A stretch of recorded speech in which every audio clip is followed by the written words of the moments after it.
ETF index mutual funds నేర్చుకుని stock మార్కెట్లో రాణించాలనుకుంటున్నారా? వెంటనే ఈ నెంబర్కి కాల్ చేయండి.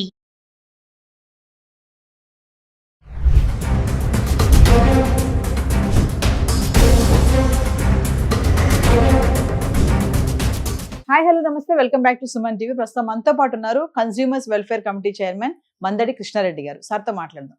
నమస్తే సార్. నమస్కారం అమ్మా. సార్, ట్రంప్ హవా చాలా వేగంగా నడుస్తుంది. మరి ఇంకా చాలా నిర్ణయాలు తీసేసుకుంటున్నారు. ఉన్నటువంటి ఈ లాస్ట్ టర్మ్ లో తన ఎఫెక్ట్ అంతా అలా ఇంపాక్ట్ చూపించాలనే నిర్ణయంతో ట్రంప్ అయితే ఉన్నాడు. మరి చూసుకుంటే ఇప్పుడు లే ఆఫ్స్ బాగా ఉన్నాయి, ఉద్యోగాల కోత కూడా ఉంది. ఒకసారి దాని గురించి మాట్లాడుకుంటే మరి కంపెనీస్ ఎలాంటి బేసిస్ మీద మరి ఎంప్లాయీస్ తీసుకోవడం జరుగుతుంది, తీసేస్తున్నారు ఉన్న బలంగా, ఈ లే ఆఫ్స్, ట్రంప్ డిపోర్టేషన్ కానీ ఇవన్నిటి గురించి. మనకు ట్రంప్ ఎలక్షన్లో కొన్ని వాగ్దానాలు చేశాడు. ఆ వాగ్దానంలో ఇవి కూడా ఉన్నాయి. అంటే ప్రభుత్వ ఉద్యోగాల్లో వీలైనంత వరకు అమెరికన్స్కు మాత్రమే ఆ ఉద్యోగాలు దొరకాలంటే అవుట్ సైడ్లో ఉండే వాళ్ళను పంపించినప్పుడు మాత్రమే సాధ్యమవుతుంది అనేది ఒకటి.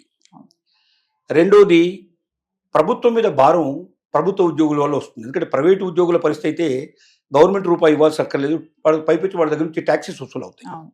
కానీ గవర్నమెంట్ నడపడంలో మనకు గవర్నమెంట్ ఉద్యోగస్తులు అయినప్పుడు ఏమవుతుందంటే వాళ్ళ జీతభత్యాలు వాళ్ళకి కావాల్సినవన్నీ ఇవ్వాలి. రెండోది ఏంటంటే ప్రైవేటు వాడైతే తక్కువ ఇచ్చినా ఏదో రకంగా ఎక్కువ మేనేజ్ చేసుకోవడానికి పాసిబిలిటీ ఉంటుంది, కానీ గవర్నమెంట్ అలాంటి తప్పుడు పనులు చేయడానికి అవకాశం ఉంది. ఖచ్చితంగా అమెరికన్ సిటిజన్స్కి ఇచ్చినప్పుడు మామూలుగా కంపేర్ చేస్తే, అంటే అదర్ కంట్రీస్ నుంచి అక్కడికి వచ్చినటువంటి వాళ్ళు ఎవరున్నారో వాళ్ళకి, వీసా మీద వచ్చినటువంటి వాళ్ళకి ఇచ్చేటువంటి వాళ్ళకి ఏదైతే జీతాలు ఉన్నాయో, భత్యాలు ఉన్నాయో దాని మీద కనీసం 5 నుంచి 10 టైమ్స్ వరకు ఎక్కువ ఇవ్వాల్సిన పరిస్థితి ఏర్పడుతుంది. ఇలాగా ఇస్తున్నప్పుడు దీన్ని నడపడానికి అయ్యే ఖర్చు అంతా కూడా మరి ట్యాక్స్ పేయర్స్ నుంచి వచ్చే మనీ కదా. ఇది అమెరికన్ ప్రజల నుంచి వచ్చే డబ్బే తప్ప ఇది గవర్నమెంట్ కంటే ఎక్కడి నుంచి వస్తుంది? ట్యాక్సుల రూపంలో వచ్చేటువంటి, పన్నుల రూపంలో వచ్చేటువంటి వాటి నుంచే ఖర్చు పెట్టాలి. కాబట్టి అతను ఏమని చెప్పాడంటే, అనవసరంగా ఏ ప్రెసిడెంట్ వచ్చినప్పుడల్లా ప్రజల మెప్పు కోసం అని చెప్పి పనికిరాని సంస్థలన్నిటి క్రియేట్ చేసి, పనికిరాని డిపార్ట్మెంట్ అన్ని క్రియేట్ చేసి విపరీతంగా గవర్నమెంట్ ఉద్యోగులు తీసుకొని, గవర్నమెంట్ ఉద్యోగుల వల్ల ప్రభుత్వానికి వచ్చేటువంటి ఖజానా చాలా ఖర్చు అయిపోతుంది, విపరీతంగా నష్టపోతుంది. కాబట్టి దీన్ని నేను భారాన్ని తగ్గిస్తాను, సరైన రీతిలో నడుపుతాను, ప్రైవేట్ సంస్థలకు ఎక్కువ అవకాశాలు కల్పించి తద్వారా ఎక్కువ ఎంప్లాయ్మెంట్ క్రియేట్ చేసి దాని ద్వారా మనకు ట్యాక్సెస్ కూడా ఎక్కువ తీసుకొచ్చి అమెరికన్ సిస్టమ్ని ఇంకా బాగా మనం అద్భుతంగా తయారు చేసి, బాగా బలవంతంగా తయారు చేసి మనం ఎక్కువగా ఆర్థికంగా ఇంకా బలపడేటువంటి పరిస్థితి తీసుకొస్తామన్న వాగ్దానం చేశాడు. దానికి తోడుగా ఏం చేశాడంటే, ట్రంప్ సర్కార్ రాగానే చేసిన పని, ఎలాన్ మస్క్ ఆధ్వర్యంలో ఒక కమిటీ వేశారు. డిపోర్టేషన్ సంబంధించినటువంటి కమిటీ, ఇది ప్రత్యేకంగా లే ఆఫ్ చేయడానికి. అంటే ఎంతమందిని తీసే అవకాశాలు ఉన్నాయి, ఏ డిపార్ట్మెంట్లు మనం పూర్తిగా తొలగించవచ్చు. ఇప్పుడు మన ఇండియాలో కూడా మనం ఏదైతే ప్రభుత్వ సంస్థలు, ప్రభుత్వ రంగ సంస్థల్ని పూర్తిగా కనుమరుగేటట్టు చేసే పరిస్థితి ఏర్పడింది. బీజేపీ గవర్నమెంట్లో చేసిన పని ఏంటంటే, ప్రభుత్వ రంగ సంస్థలు ఒక రకంగా చెప్పాలంటే అవి మనం ఒక భారంగా తయారైపోయినాయి.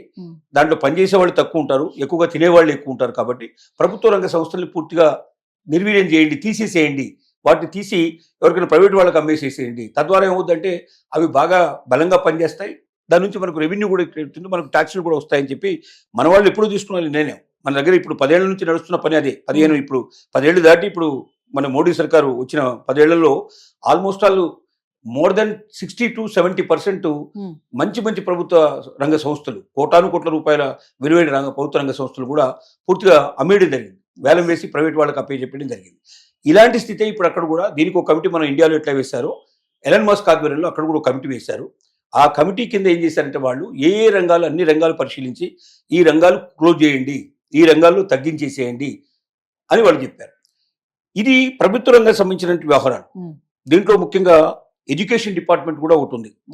ఎడ్యుకేషన్ డిపార్ట్మెంట్ కూడా వాళ్ళు ఏం చేశారంటే పూర్తిగా మూసేయాలని డిసైడ్ చేశారు. ఎందుకు మూసేయాలని డిసైడ్ చేశారు? ఎడ్యుకేషన్ డిపార్ట్మెంట్ సెంట్రల్ గవర్నమెంట్ కింద కాకుండా స్టేట్ గవర్నమెంట్ కిందనే ఉండాలి అనేది వాళ్ళ ఉద్దేశం. ఎందుకంటే ట్రంప్ సర్కారు డైరెక్ట్గా ఇప్పటిదాకా వాళ్ళకు కూడా ఒక శాఖని వాళ్ళు నిర్వహిస్తున్నారు. ఈ శాఖ ద్వారా ఏమవుతుందంటే ప్రతి స్టేట్కి కొంత అమౌంట్ వాళ్ళు దీని ద్వారా వాళ్ళకి ఒక రకమైనటువంటి వాళ్ళకి ఇస్తున్నారు, వాళ్ళకి గ్రాంట్ కింద ఇస్తున్నారు. ప్రతి స్టేట్కి కొంత గ్రాంట్ ఇస్తున్నారు, కొన్ని యూనివర్సిటీస్ కొన్ని గ్రాంట్స్ ఇస్తున్నారు. అంగవైకల్యం ఉండేటువంటి వాళ్ళు, అందులోనేటువంటి పిల్లలకి చదువుకోవడానికి వాళ్ళకి అవకాశాలు కల్పించేట్టుగా కొంత గ్రాంట్ అదనంగా పోతుంది, నిరుపేదలైన వాళ్ళకి కొంత గ్రాంట్ పోతుంది. ఇప్పుడు ఎలన్ మస్క్ ఏమని వాళ్ళకి గవర్నమెంట్కి రికమెండ్ చేసిందంటే, అసలు ఎడ్యుకేషన్ డిపార్ట్మెంట్నే పూర్తిగా తీసేయండి. తీసేయడం వల్ల ఏంటి, దీనివల్ల మనకు ప్రభుత్వానికి చాలా డబ్బు మిగులుతుంది. మనం కోటాను కోట్ల రూపాయలు దీనికి మిలియన్స్ ఆఫ్ రూపీస్ మేము ఖర్చు పెడుతున్నాము. ఈ మిలియన్స్ ఆఫ్ రూపీస్ మనం మిగిల్చుకునే అవకాశం మనకు ఉంటుంది. స్టేట్ గవర్నమెంట్కి అప్పచెప్పేయండి, స్టేట్ గవర్నమెంటే చూసుకుంటాయి. స్టేట్ గవర్నమెంట్ ఎప్పుడైతే నిర్వహిస్తాయో మనకు భారం ఉండదు. మనం ఎందుకు సెంట్రల్ గవర్నమెంట్ కింద మనం ఎందుకు చూడాలి అంటే అక్కడ పేర్లు వేరుగా పెడతారు అనుకోండి, స్టేట్ సెంట్రల్ అని కాకుండా డిఫరెంట్గా పెడతారు అక్కడ. కానీ ఏదైనప్పటికీ అర్థం అదే, మనకు సెంట్రల్ గవర్నమెంట్ అనేది ట్రంప్ నిర్వహించేటువంటి ప్రత్యేకమైనటువంటి శాఖలు మనం ఇక్కడ సెంట్రల్ గవర్నమెంట్ అంటున్నాం. ఏ స్టేట్కి ఆ స్టేట్ ప్రత్యేకంగా అక్కడ ఉండేటువంటి గవర్నర్స్ కింద అక్కడ ఛాన్సలర్స్ అంటారు, గవర్నర్స్ అంటారు, రకరకాల పేర్లు ఉన్నాయి అక్కడ. వాళ్ళు నిర్వహించే పద్ధతి ప్రకారంగా వాళ్ళు చేసుకుంటారు అక్కడ. దీని లోపల సిస్టంలో ఇప్పుడు ట్రంప్ సర్కారు తీసుకున్న నిర్ణయం లోపల వాళ్ళు వీలైనంత డిపోటేషన్ల కింద చాలా వరకు తగ్గించాలి. గవర్నమెంట్ ఉద్యోగస్తులు తగ్గిపోవాలి, ప్రైవేటు ఉద్యోగస్తులు పెరగాలని వీళ్ళు ప్రయత్నిస్తారు. కానీ ప్రైవేటు ఉద్యోగస్తులుగా తగ్గుతున్నారు. ఇప్పుడు ఎడ్యుకేషన్ డిపార్ట్మెంట్లో 4,100 మంది పనిచేస్తున్నారు. 600 మంది స్వచ్ఛందంగా మేము విరమణ తీసుకుంటామని వాళ్ళు పదవి విరమణ చేశారు. మిగిలిన వాళ్ళందరినీ ఏం చేయాలి? ఇప్పుడు వాళ్ళని బలవంతంగా ఇంటికి పంపించేసి వాళ్ళకి ఎంతో బలవంతంగా పంపించాలంటే డెఫినెట్గా ఒక 2 సంవత్సరాలు 3 సంవత్సరాలు 5 సంవత్సరాల శాలరీ వాళ్ళకి ముందే ఇచ్చేయాల్సిన పరిస్థితి ఏర్పడుతుంది. దాన్ని బట్టి వాళ్ళకు ఒక్కొక్కటి వాళ్ళు ఎట్లాంటి నియామకాలు ఉన్నాయో వాళ్ళకు కండిషన్స్, టర్మ్స్ అండ్ కండిషన్ ప్రకారం ఇవ్వాలి. లేదంటే ఏం చేయాలి? వీళ్ళని వేరే డిపార్ట్మెంట్లో కలిపేయాలి తీసుకెళ్ళి. అంటే ఎక్కడెక్కడ అవసరాలు ఉన్నాయో మళ్ళీ కొత్త ఉద్యోగాలు తీసుకోకుండా వీళ్ళని తీసుకెళ్ళి అక్కడ కలిపేసి చేయాలి. ఇలాంటివన్నీ వాళ్ళు చేస్తున్నారు.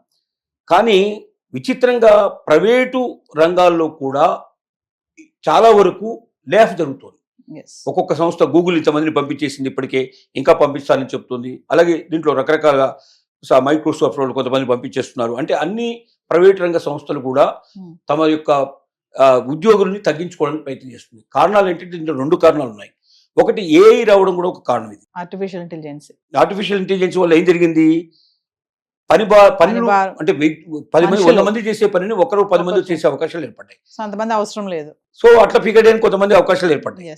రెండోది ఏమైందంటే ట్రంప్ తీసుకున్న నిర్ణయం వల్ల ఇవాళ వీసా సిస్టమ్ లోపల వాడికి L1 వీసా దొరికేటువంటి పరిస్థితి లేదు. వాడికి ఇంకా వేరే రకమైన వీసాలన్నీ మొత్తం కొత్తగా క్యాన్సిల్ చేసేస్తారు. ఇప్పుడు అందరూ చెప్పేది గోల్డ్ కార్డు తీసుకోమంటున్నాడు. గోల్డ్ కార్డు తీసుకోవాలంటే సుమారుగా 50 కోట్లు కట్టాల్సిన పరిస్థితి ఏర్పడుతుంది. అంత డబ్బు కట్టి ఒక్కొక్కరిని తీసుకురావాలంటే మామూలు వాళ్ళని తీసుకురాలేరు. కాబట్టి ఏం చేస్తున్నారంటే వీలైనంత వరకు మన సంఖ్య తగ్గించుకుందాం. ఎందుకంటే ఎప్పుడైతే మరి విదేశాల నుంచి మనం తీసుకురాలేమో అదే అమెరికన్స్ మనం తీసుకుంటే వీళ్ళ దగ్గర శక్తి లేదు, ఆ సత్తా లేదు. అంటే ఒకటి టెక్నాలజీ వీళ్ళ దగ్గర లేదు. టెక్నాలజీ లేని వాడిని తీసుకోవడం వల్ల ఇంకా మనకు వర్క్ పాడైపోతుంది. రెండోది టెక్నాలజీ ఉన్నవాడిని పట్టుకురావాలంటే అంత డబ్బు మనం కట్టలేము. కాబట్టి ఆ మేరకు మన బిజినెస్ తగ్గించుకుందాం. కాబట్టి వాళ్ళని ఉద్యోగస్తులు తగ్గించేద్దామని నిర్ణయించుకొని ఒక్కొక్క దాంట్లో 10%, 20%, 30% అట్లా తగ్గించుకుంటూ వస్తున్నారు. సో అందువల్ల ఒకేసారి చాలా పెద్ద పెద్ద సంస్థలు ప్రపంచవ్యాప్తంగా పేరు మోసినవి ముఖ్యంగా భారతీయుల మీదనే ఎక్కువ ఎఫెక్ట్ పడుతుంది. ఎందుకంటే భారతీయులంత ఇంటెలెక్చువాలిటీ కానీ ఇంత ఒబీడియన్స్ కానీ వాళ్ళకి వేరే దొరకదు. వేరే కంట్రీస్లో నుంచి వచ్చే వాళ్ళకి ఇంత ఒబీడియన్స్ ఉండదు. తను పని ఎక్కువ తట్టుకొని నిలబడగలిగే శక్తి కూడా సామర్థ్యం వీళ్ళకుంటుంది. ముఖ్యంగా ఎందుకంటే వేడి దేశాల్లో విపరీతమైన వేడి అనుభవించి ఉన్నారు కాబట్టి అక్కడ చలి దేశాలు సులభంగా పనిచేయగలుగుతారు వీళ్ళు. వేరే వాళ్ళకి అంత అవకాశం లేదు. కాబట్టి భారతీయులు ఎక్కువ మంది నష్టపోతున్నారు. భారతీయుల మీద ప్రభావం చాలా ఎక్కువ పడుతుంది. ఒకవైపున ప్రభుత్వ ఉద్యోగాలు తగ్గించాలని ట్రంప్ ఉన్న డిపార్ట్మెంట్లే మూసేయడానికి ప్రయత్నం చేస్తూ ఉంటే ప్రైవేటు ఉద్యోగాల మీద కూడా ఇండైరెక్ట్గా ట్రంప్ చేసినటువంటి పని వల్ల భారం పడి ట్రంప్కు వాస్తవంగా అక్కడ ఉండేటువంటి సంస్థల్లో ఉద్యోగాలు తగ్గించాలని కోరిక అతనికి ఉండకపోయినప్పటికీ మార్గం లేకపోవడం వల్ల, వీసాకు ఇంకో మార్గం లేకపోవడం వల్ల సులభంగా వీసాలు రావు కాబట్టి అమెరికాకు వచ్చే దారులన్నీ మూసుకుపోతున్నాయి కాబట్టి తప్పని పరిస్థితుల్లో ఇంకో మార్గం లేక అన్ని పెద్ద పెద్ద సంస్థలు కూడా ఉద్యోగుల్ని తగ్గించుకుంటూ రావడం మొదలైంది. దీనివల్ల ఎక్కువ నష్టపోయేది భారతీయులు ఎక్కువ నష్టపోతున్నారు, విదేశస్తులు ఎక్కువ నష్టపోతున్నారు. కానీ ఈవెన్ అమెరికన్స్ కూడా నష్టపోతారు. అమెరికన్స్ ఎందుకు నష్టపోతారంటే ఇంతమంది అక్కడ సంపాదించినప్పుడు వాళ్ళందరూ పన్నులు కడతారు కదా, మన ట్యాక్సులు చాలా విపరీతంగా వస్తాయి కదా, ఆ వచ్చే అవకాశాలు పోతున్నాయి కదా. తర్వాత అమెరికన్ కంపెనీస్ అన్నింటిలో వాళ్ళు పనిచేస్తున్నారు కదా. ఇప్పుడు ఉదాహరణకు మనం అగ్రికల్చర్ డిపార్ట్మెంట్ తీసుకుంటే అగ్రికల్చర్లో పనిచేసే వాళ్ళలో 190 మంది బయట నుంచి వచ్చిన వాళ్ళు పనిచేసేది. అంటే అక్కడ అగ్రికల్చర్ ప్రోడక్ట్లు వస్తుంది అంటే దానికి కారణం ఏంటి? ఇతర దేశాల నుంచి వచ్చి పనిచేస్తున్న వాళ్ళ వల్ల అగ్రికల్చర్ ప్రోడక్ట్ వస్తుంది. ఇప్పుడు ఇతర దేశాల అందరినీ బయటకు పంపించేస్తే అగ్రికల్చర్ ప్రోడక్ట్ రావడం మానేస్తుంది. అలాగే అన్ని రంగాల మీద ఎఫెక్ట్ పడుతుంది. దీనివల్ల భవిష్యత్తు చాలా భయంకరంగా కూడా ఉండే అవకాశాలు ఉన్నాయి. మరి దీని నుంచి ఆ వైపున ఎందుకు ఆలోచించట్లేదు, ఒకవైపున ఎందుకు ఆలోచిస్తున్నాడో అర్థం కావట్లేదు. ఎంత డబ్బు వస్తుందని లెక్క పెడుతున్నారు కానీ ఎంత అవకాశాలు పోతున్నాయి, ఎన్ని ఆర్థిక ప్రయోజనాలు తగ్గిపోతున్నాయి. తను సుసంపంగలిగే అవకాశం ఇప్పుడు ఇతరుల మీద ఆధారపడి తను బలం పెంచుకోవడానికి ప్రయత్నం చేస్తున్నాడు. ఎవడో వస్తాడు బయట నుంచి, దేశం నుంచి వస్తాడు, 50 కోట్లు పెట్టుకున్నాడు. ఇంకోటి ఏమంటున్నాడంటే వాడు 47 కోట్లు పెట్టి ఒక వీసా కొనుక్కోవడమే కాదు, వాడు అంత కోట్లు తెచ్చుకునేవాడు ఇక్కడ పరిశ్రమలు, ఇండస్ట్రీస్, వ్యాపారాలు మొదలు పెడతాడు. తద్వారా బాగా ఇక్కడ టాక్సేషన్ పెరుగుతుంది, మా వాళ్ళకు ఉద్యోగాలు దొరుకుతాయి, ఇక్కడ లోకల్ వాళ్ళకు ఉద్యోగాలు దొరుకుతాయి అని ఈ రకంగా భావిస్తున్నాడు. ఎస్. కానీ వీసా కొనుక్కున్నంత మాత్రం ఇక్కడే ఉండాల్సిన అవసరం లేదు. వాడు ప్రపంచంలో ఏ దేశానికైనా వెళ్ళొచ్చు, ఎక్కడైనా చేయొచ్చు. నాకు ఒక దేశంలో వీసా ఉంటుంది, నేను అక్కడే, ఇప్పుడు ఇండియన్ ఇక్కడ ఉన్నాడు, నేను ఈ రోజు అమెరికాలో ఉంటాను, అక్కడ ఒక కంపెనీ పెడతాను, ఇంకోటి రేపు పొద్దున ఇంగ్లాండ్లో ఒక కంపెనీ పెడతాను, ఇంకో దగ్గర ఇంకో కంపెనీ పెట్టుకోవచ్చు. నేను అక్కడ ఉండే కంపెనీ పెట్టాలని లేదు కదా. ఎస్. నేను అక్కడ ఆ దేశానికి నేను పౌరసత్వం తీసుకున్నంత మాత్రంలో, ఇప్పుడు ద్వంద్వ పౌరసత్వం ఉంది, మన ఇండియన్ పౌరసత్వం ఉంటుంది, అమెరికన్ పౌరసత్వం ఉంటుంది, రెండు ఉంటాయి. ఇక్కడ కూడా వాడు ఉపయోగించుకోవచ్చు. తొందరలోనే ఓటింగ్ రైట్ కూడా ఇస్తా అంటున్నారు వాళ్ళకి. అక్కడ ఇక్కడ రెండు చోట్ల ఓటేసే అవకాశాలు కూడా ఉన్నాయంటున్నారు. కాబట్టి ట్రంప్ ఆశిస్తున్నట్టుగా ఆ వచ్చిన వాడు ఇక్కడ పెట్టుబడులు పెట్టి అక్కడ బ్రహ్మాండమైన ఇండస్ట్రీస్ డెవలప్ చేసి అక్కడ ఉన్న వాళ్ళకి ఎంప్లాయ్మెంట్ ఇస్తారన్న నమ్మకం అయితే లేదు. పైపెచ్చి ఏమవుతుంది, ఉన్న వాళ్ళని పంపించేస్తున్నాడు. ముందు ఒక్కొక్కటి దెబ్బతింటున్నాయి కదా. ఎస్. ఒక్కొక్క వ్యవస్థ దెబ్బతింటుకుంటూ పోయినట్టయితే చిట్ట చివరికి ఆహార పదార్థాలకు ఇతరుల మీద ఆధారపడాల్సిన పరిస్థితి, అనేక రకాల వస్తువులకు ఇతరుల మీద ఆధారపడాల్సిన పరిస్థితి, మరి వేరే దేశాల మీద ఆధారపడే పరిస్థితి అన్నప్పుడు కొంతకాలానికి అమెరికా ఆధారపడేటువంటి పరిస్థితిలో ఉండేటువంటి దేశంగా తయారవుతుంది. అవతల వాడు ఇస్తే తీసుకోగలుగుతా, లేకపోతే లేని స్థితికి వస్తుంది. అలాంటి పరిస్థితి కరెక్ట్ కాదేమో అని చాలామంది అతనికి చెప్పడానికి ప్రయత్నం చేస్తున్నారు. కానీ ట్రంప్ లాంటి మొండివాడు ప్రపంచంలో చాలా తక్కువ ఉంటారు, అరుదుగా ఉంటారని మనం వినబడుతుంది. అందుకే ఈ స్థితి కలుగుతుంది.